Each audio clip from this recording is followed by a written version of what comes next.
আমি কিছুক্ষণ আগে দায়িত্ব নিয়েছি।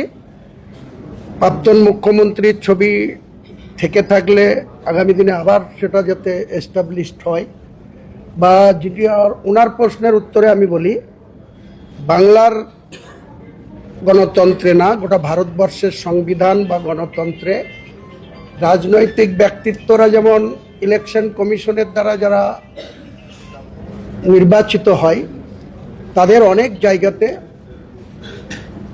ডেকোরাম মেনটেন করে থাকতে হয়।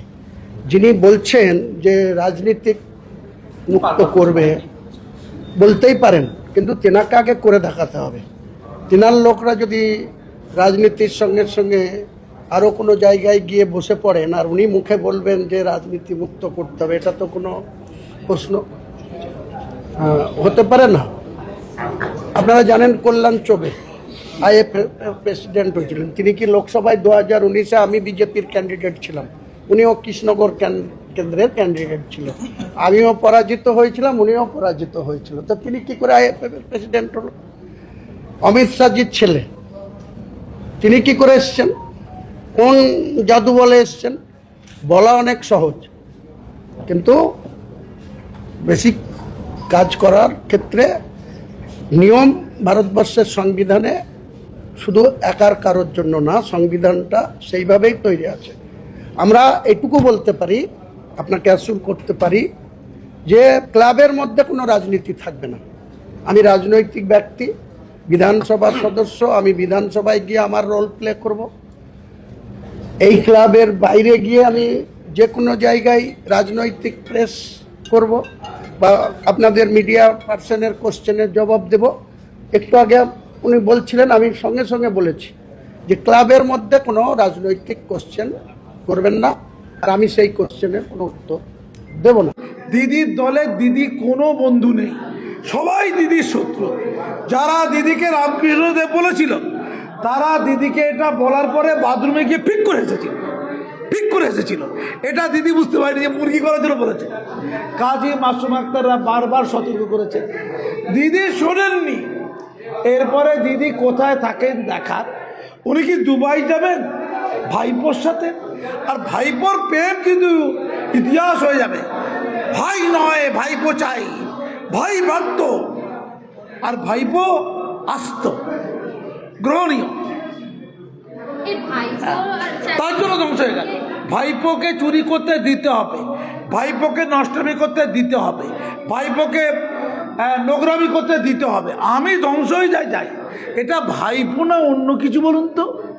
এমন ভাইপো জগৎ খুঁজে কোথাও পাওয়া যাবে না। একটা ভাইপোই ওকে শেষ করে দেয়। ভাইকে বলছে ত্যায্য ভাই, ভাইপো তুই কাছে আয়। যে ভাইকে ত্যায্য ভাই করে দিচ্ছে, ভাইপোর জন্য জান দিয়ে দিচ্ছে। এ কেমন ভাইপো দিদি? সন্তান তো নয়, ওটা তো ভাইপো। কি প্রেম! ওই প্রেম নিয়ে দুবাই ছাড়বে নাকি? দুবাই যেতে পারবে না, দুবাইয়ের গদ্দও নিলাম হয়ে যাবে। আমি এইটা দিয়ে খুব চিন্তিত। আগামী দিন ভালো হোক, বাংলার মানুষ মুক্তি পাক। আর দিদিকে বলি, আপনাকে কিছু পাপের খেসারত জীবদ্দশায় দিয়ে যেতে হবে। কিন্তু বর্তমানে যে হিন্দুত্ববাদীরা তৈরি হয়েছে, এদের দেখবেন হাতে মোটা মোটা সব সুতো জড়ানো তাগা, কপালে তিলক, আর মুখেতে জয় শ্রীরাম।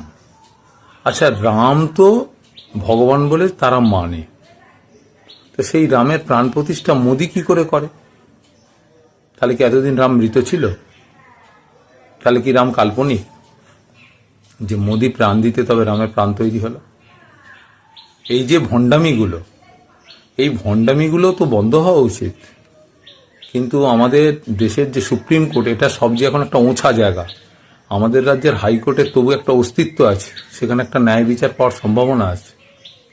কিন্তু সুপ্রিম কোর্টের কাছ থেকে ন্যায় বিচার পাওয়ার সম্ভাবনাই ক্রমশ কমে যাচ্ছে। যত পাগল ছাগলগুলোকে সব ঢুকিয়ে দিচ্ছে মোদি, নিজের সুবিধে মতো আইনগুলোকে পাশ করানো। আদানির বিরুদ্ধে কিছু করা যাবে না, ওদের বিরুদ্ধে কিছু করা যাবে না, মোদির ডিগ্রি নিয়ে প্রশ্ন করা যাবে না, আইন পাস করাচ্ছে।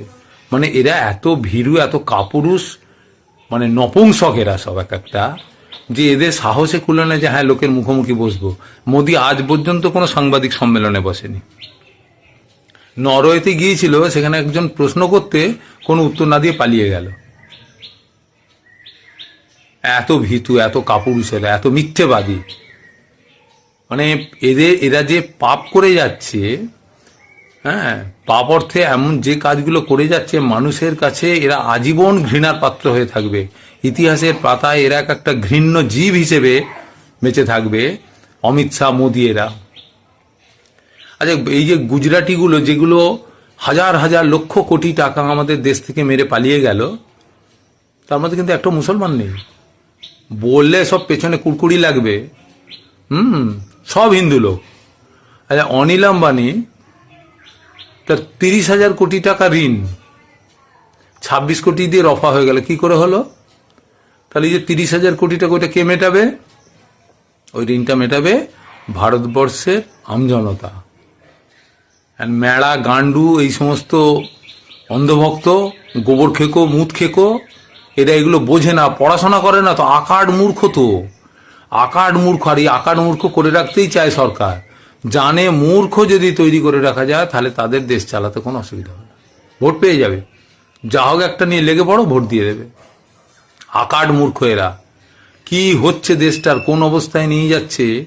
এই যে নিট পরীক্ষা হলো, 2.5 লক্ষ ছেলে মেয়ে পরীক্ষা দিল। তাতে একটি ছেলে চ্যালেঞ্জ করেছিল, একটি ছেলের বয়স 17, একটি 18, একটি 19, বা 18, 19, 20 এরকম হবে, ছোট ছোট ছেলে। তারা এত এক্সপার্ট, তারা সমস্ত তথ্য বার করে দেখিয়েছে যে এই যে ওদের ডিপার্টমেন্ট, সেখানে কি করাপশন হয়েছে। খাতা দেখতে দিয়েছিল দক্ষিণের একটা সংস্থাকে, সেই সংস্থার বিরুদ্ধে আগে কালি লেগে আছে, ওরা দুর্নীতি করেছে। সেই সংস্থার নাম পরিবর্তন করার পরে তাদেরকে আবার এই দায়িত্ব দিয়েছে, দিয়ে প্রশ্নপত্র বিক্রি, এইসব কাজ কারবার করছে। মানে আপনি শুধু ভাববেন না যে আপনার পশ্চিমবাংলায় তৃণমূল ওই চাকরি বিক্রি করেছে, পক্ষান্তরে কেন্দ্রের বিজেপি একই কাজ করে যাচ্ছে। শুধু একই নয়, তার থেকে আরো মারাত্মক ক্ষতিকারক কাজ করছে।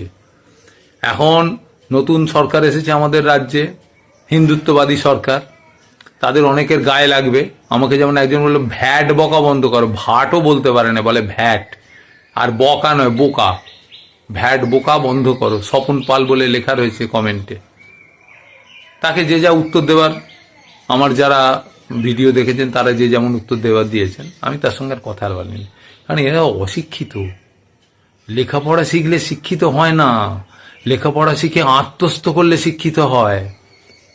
এই যেমন নারায়ণ ব্যানার্জি একজন ডাক্তার, পড়াশোনা করেছে, ডাক্তারি শিখেছে, নিশ্চয়ই চিকিৎসা করছে, মানুষের চিকিৎসা হচ্ছে, তাই তার কাছে যায়। কিন্তু মানুষ নয়। যে একবার সিপিএম করবার চেষ্টা করে, একবার তৃণমূল করার চেষ্টা করে, না পারে বিজেপি করার চেষ্টা করে, যখন সুযোগ বলে তখন আবার গাল দেয়, তার মধ্যে মনুষ্যত্ব বলে কোনো জিনিস নেই। এরা মনুষ্যত্বের বাইরে। এরা বলে সিপিএম ধর্ম মানে না। আরে সিপিএম আলাদা করে তোদের মতো ওই রকম হিন্দু, মুসলিম, খ্রিস্টান, ইহুদি, পার্সি, জৈন, বুদ্ধ এসব ধর্ম মানে না কমিউনিস্ট পার্টির লোকরা। কমিউনিস্ট পার্টির লোকেদের কাছে একটাই ধর্ম, সেটা মানব ধর্ম। এর বাইরে কোনো ধর্ম হয় না। মানুষকে ভালোবাসার থেকে আর বড় কোনো ধর্ম আছে? বাকি তো সব বাহ্যিক। 1426 বছর আগে ইসলাম ধর্ম প্রতিষ্ঠা হয়েছে। তার আগে কি ছিল? ইসলাম নবীর বাবা কে ছিল? নবীর বাবা মুসলমান ছিল? নবীর বাবা কি মুসলমান ছিল? নবীর কাকা যারা ওইখানে, যেটা মক্কা আজকে যেখানে একটা ঢিপি মতো ছিল, তারা পুজো করতো, সেটাকে প্রার্থনা করতো। পুজো মানে প্রার্থনা করতো সেখানে। সেইটাকে নবী বাঁচিয়ে রাখলো, বাকি সমস্ত ওই ধরনের জিনিসগুলোকে ভেঙে চুরমার করে দিল। কারণটা কি? তাহলে তার আগে মানুষ ছিল, মোটামুটি 5000 বছর আগে এই সনাতন ধর্ম ছিল। তার আগে কি ছিল? এই পাগল, গান্ডু, আনাড়ি, গোয়ারগুলোকে কে শেখাবে বলুন তো?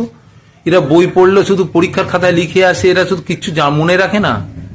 হ্যাঁ, 2 লক্ষ বছর আগে মানুষের জন্ম হয়েছে, 2 লক্ষ বছর আগে। এরা কি লক্ষের শূন্য কতগুলো হয় জানে না? মানুষকে মারামারি করছে, গুন্ডামি করছে, খুন করছে। পুলিশগুলো তো, ওগুলো তো মানুষের মধ্যে পড়ে না। মনুষ্যত্বহীন, মেরুদণ্ডহীন, বিকৃত প্রাণী একটা গোটা ভারতবর্ষে তৈরি হয়েছে। বিকৃত প্রাণী একটা, যারা মানুষকে যখন তখন অত্যাচার করে যাচ্ছে। সরকার কিন্তু নিজেরা অশোক স্তম্ভের কোনো মর্যাদা দিতে জানে না। দেশের একটা সরকারের তাবেদারি করে যাচ্ছে। সরকার যদি ভুল বলে তুমি মানবে কেন? তুমি তো সংবিধানকে অনুসরণ করে শপথ নিয়ে এসেছো। আইপিএস গুলো কপালে অশোক স্তম্ভ, বেল্টে অশোক স্তম্ভ, কাঁধে স্টার নিয়ে তুমি পাঁচাটা কুত্তাদের কাজ করে যাচ্ছ। তোমরা পুলিশ, তোমরা দেশে আইন ব্যবস্থা চালু রেখেছো। শালা ছাগলের দল, মেরুদণ্ডহীন ছাগলেরও মেরুদণ্ড আছে।